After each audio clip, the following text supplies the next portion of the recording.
parle de Hector, quand on parle d'Édipe, quand on parle de Bérénice, derrière il y a un être humain qui a écrit.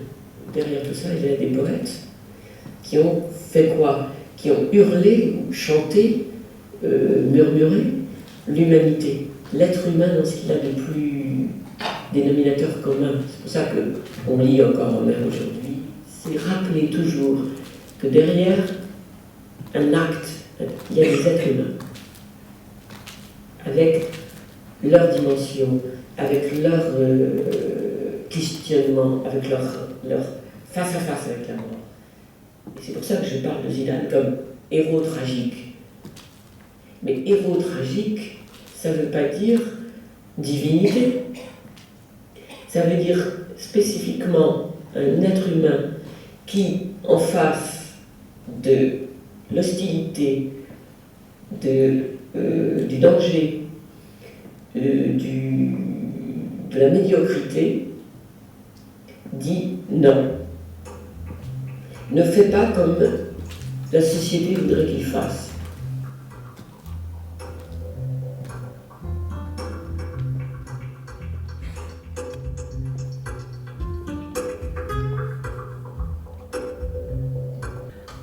Je marchais lentement pour mieux savourer ce silence. Je profitais de cette paix, du parfum des feuilles, de cette avenue abandonnée. C'était avant la 107e minute. Quel silence inquiétant. Je suis rentrée. J'ai posé mes clés avec calme. Je me suis assise juste un instant. Toutes les fenêtres étaient ouvertes. Je regardais le ciel. Rien ne semblait annoncer une quelconque défaite. Aucun oiseau sombre ne tournoyait dans l'air. Et le triomphe, lui, serait forcément bruyant. Que pouvait-il se passer? Alors, d'un geste distrait, j'ai allumé mon poste de télévision. Je reconnus aussitôt Zinedine Zidane. Tant de photos, tant de reportages, je ne pouvais l'ignorer.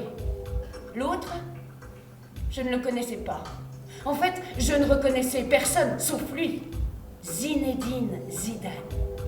Le joueur. L'autre, je vois ce grand gaillard dont je comprends aussitôt qu'il est de l'équipe adverse, agripper le joueur d'une étrange manière pour la néophyte que je suis. Doucereux, à la limite caressant, lent. Il se presse contre le corps de Zidane, l'enveloppe, comme ces valets qui se glissent les premiers pour remettre le manteau du maître. Je vais assister à un acte irréparable. Ici, dans ce théâtre immense, devant des milliers de spectateurs. Un théâtre qui n'est pas sans rappeler les grandes scènes antiques. Y avait-il donc cette même ferveur durant les finales de théâtre? Ces grandes fêtes dionysiaques qui se déroulaient dans l'Athènes antique. Le théâtre dont nul ne pouvait se passer en Grèce. Le football dont ce soir nul ne semblait pouvoir se priver. Comme le football, le théâtre n'était aussi qu'un divertissement. Pourtant, certains meurtres s'y sont transmis à travers toute l'histoire de l'humanité. L'autre est toujours là, dans le dos de Zidane. Il faut qu'il arrête cette comédie pitoyable. Sinon, il sera à jamais celui qui a fui, de dos, qui a accepté sans rien dire les mensonges. Plus tard, vous déclarerez simplement, Monsieur Zidane. Il a dit des mots très durs, qu'il répète et qui me touchent au plus profond de moi. Les mots peuvent être plus durs que les gestes. J'ai essayé de partir. Et la troisième fois, voilà, Je reste un homme avant tout. Ces personnes qui s'offensent du coup de boule de Zidane, je ne dis pas qu'il a eu raison, je dis qu'il a fait un acte tragique. Ces mêmes personnes ne s'offensent pas du tout des injures qui tous les jours fusent au football.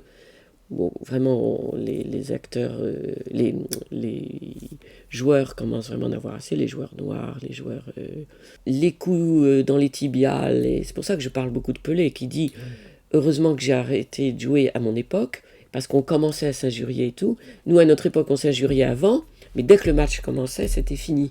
Or, quand j'ai arrêté, ça commençait à devenir pas beau. Il y a presque 3000 ans, la guerre se prépare. Hector, le Troyen, n'a pas peur. Il se tient sur les remparts, contemple sa femme, Andromaque, pour la dernière fois. Dans un instant, il va prendre son fils dans ses bras, plus cher que tout. Il va être vaincu, mais il n'aura pas failli à l'honneur. Alors il dépose le casque étincelant afin de prendre son fils dans ses bras et de l'élever haut vers le ciel, son fils. Je sais, Zinedine Zidane, que vous n'avez pas réfléchi, ni à Hector, ni aux billes de votre enfance, mais l'émotion était la même, non? Vous n'avez pensé à rien de tout cela, mais tout cela est enserré ensemble, dans le filet de votre corps, secoué au battement de votre cœur. Votre tête folle résonne, emportée vers un ailleurs, vers le but ultime de toute une vie d'homme. Il ne fuit pas ce rendez-vous, ce face-à-face avec lui-même. Cela fait longtemps qu'il l'attend. Il y avait trop de malentendus autour de lui. Il est déjà loin de cette finale éphémère. Les autres la termineront. Ils peuvent même encore la gagner. Et voici la tragédie qui renaît au centre même de ce stade. Le moment où l'homme décide de lui-même, de sa liberté, en refusant la loi commune de la société, en choisissant la solitude, la faute contre la bienséance du troupeau, contre le succès. Il aurait pu faire semblant. Il sait qu'il renonce à la gloire. Il n'y pense même pas. Il s'avance, sans bagage, sans équipe, solitaire. Si je tape avec une force infinie, je me fais un mal infini, murmure Camille dans le soulier de satin. L'autre, il a décidé qu'il gagnerait à tout prix, même à celui du crime. Les affaires sont les affaires. La loi du monde est plus implacable que n'importe quelle autre. 1m93, massif, sans cesse sur la défensive, plus seul encore dans son mal-être. J'ai l'habitude de la mauvaise publicité, d'être insulté dans tous les stades, mais d'être en première page le torse nu avec tous mes tatouages. Mais je n'ai tué personne. Chacun sait qu'il ne vous reverra plus dans un stade. Ils ont assisté à votre ultime représentation, celle où l'on joue toute sa vie, celle où l'on exige le plus de son art, celle où vous aviez pourtant, à la 7e minute, ébloui le public par cette palinka malicieuse. Il n'y aura pas de bis. Charlie Chaplin, dans l'indifférence, prend le bateau de l'exil. Buster Keaton, sombre, solitaire. Et dans les rues de Rio, Carincha, l'ailier droit, l'un des meilleurs.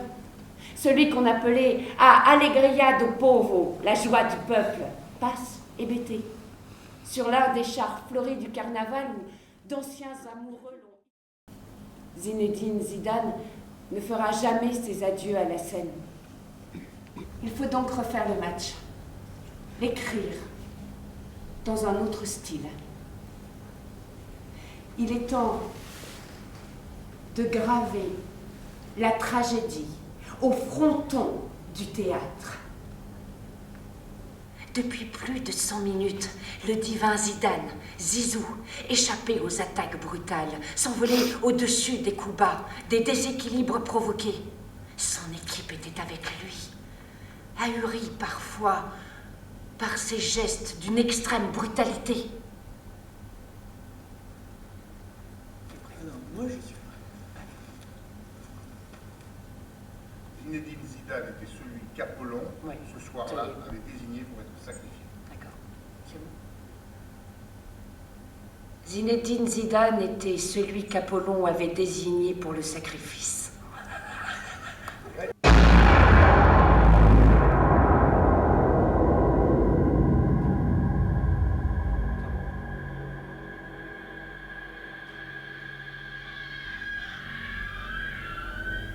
« 108. C'est fini. Chacun doit affronter sa 107e minute au cours de sa vie. Certains la redoutent, d'autres la fuient, d'autres encore l'attendent. Mais tous devront la vivre à la seconde près. Alors il comprit pourquoi il avait fait taire les paroles de l'adversaire par cet acte impie. Voilà. Tout est accompli. Les sandales d'or ont disparu. Les hommes ont à nouveau les pieds plats. Et leurs cris sont redevenus stridents, sans aucun sens.